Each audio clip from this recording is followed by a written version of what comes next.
वासनेला जात नसते. का करते बापू? आपल्याच जातीचे लोक नालायक आहे. आपल्या मतिमंद मुलीलाही सोडत नाही. कवरी असं चालतं. हे शब्द आहे माझ्या गावातील एका मतिमंद मुलीच्या आईचे. ज्या मुलीवर अनेक लोकांनी बलात्कार केला, 3 जणांचे प्रकरण उघडकीस आले आहे. तिसऱ्या प्रकरणात त्या मतिमंद मुलीच्या आईने त्या मुलीसोबत एका 60 वर्षीय नराधमाला अतिप्रसंग करताना बघितले आणि रंगेहात पकडले. तसेच पोलीस स्टेशनलाही तक्रार करून तुरुंगात सुद्धा पाठवले. परंतु हा प्रकार तिच्यासोबत पहिल्यांदाच झाला नव्हता. 4 वर्षापूर्वी ती 4 महिन्याची गरोदर होती. नंतर त्या मुलीसोबत योग्य संवाद साधत खरा दोषी कोण याचा शोध लागला. तो सुद्धा 60 वर्षापेक्षा जास्त आहे. तिच्यावर अनेक वेळा बलात्कार केला होता. जेव्हा त्याला पोलीस पकडायला आले तेव्हा कुठे हे गावातील लोकांना माहीत झालं. त्यानंतर पुन्हा दुसरे प्रकरण उघडकीस आलं. त्यालाही तुरुंगात पाठवलं. परंतु या प्रकरणात गावातील अनेक लोक त्या मुलीच्या आणि कुटुंबाच्या विरोधात व्यक्त होताना दिसले. आता मुलगी वयात आलेली आहे आणि ती गाव माजवत आहे. तिला गावाबाहेर काढावं लागेल.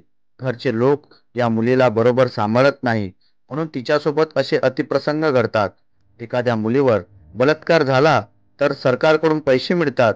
हे पैसे मिळवण्यासाठीच मुलीला घरच्यांनी मोकाट सोडलेले आहे. अशा अनेक पद्धतीच्या चर्चा गावातील मंडळी करताना दिसली.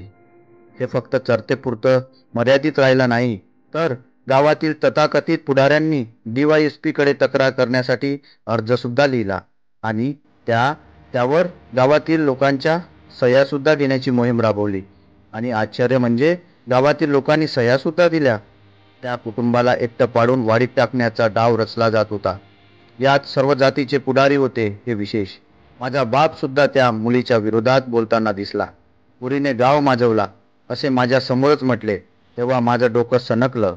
कोणता मायका लाल त्या मुलीला गावाबाहेर काढते ते मी बघतोच असे मी बोललो. विशेष म्हणजे गावातील महिलाही मुलींच्या बाजूने बोलताना दिसल्या. तेव्हा कुठं आशावाद निर्माण झाला. त्या मुलींच्या वडिलांनी एक महत्वाचा पुढाकार घेतला. त्याने गावातील सर्व लोकांची मारुतीच्या मंदिरात बैठक बोलावली आणि वरील सर्व प्रकाराविषयी विचारणा केली.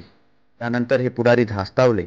ज्यांनी त्या तक्रारीवर सह्या केल्या तेच पुढाऱ्यांच्या विरोधात बोलायला लागले. गावातील सुशिक्षित ज्येष्ठ मंडळींच्या चावट प्रकरणांची कुजबूज ऐकायला मिळाली. गावातील तरुणांपेक्षाही ज्येष्ठ आंबट शौकीनांची संख्या जरा जास्त आहे हे लक्षात आले. गावातील भावी पिढीवर अशा प्रकरणांचा काय परिणाम होत आहे याचा अंदाज आपण घेऊ शकतो. असे नीच कृत्य करताना रंगेहात सापडू नये यासाठी आरोपीने काय करायला पाहिजे होतं याचीही चर्चा करताना काही मंडळी दिसली. परंतु विशेष हे की तिसऱ्या आरोपीची पत्नी आणि मुली स्वतःच्या बापाच्या विरोधात बोलताना दिसल्या. गावातील एकाच मतिमंद मुलीवर अनेकांनी बलात्कार केला आणि त्यातील 3 प्रकरणे बाहेर आल्यानंतर स्वतःच्या गावाचा अभिमान, स्वाभिमान या गोष्टी तर माझ्यात शिल्लक राहिल्या नाही. त्या मुलीवर बलात्कार करणाऱ्यांची फक्त 3 प्रकरणे बाहेर आली ही एका जातीची आहे म्हणून मुलीच्या आईने आपली खंत माझ्याजवळ बोलून दाखवली.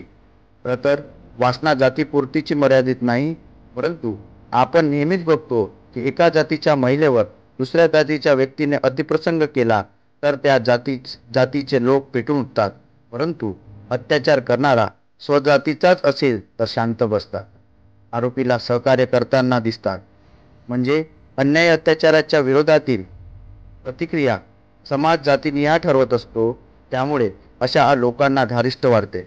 माझ्या गावातील मतिमंद मुलीच्या प्रकरणात एकाच जातीचे लोक सहभागी असतीलही शक्यता खोटी असू शकते, कारण वासनेला जात नसते.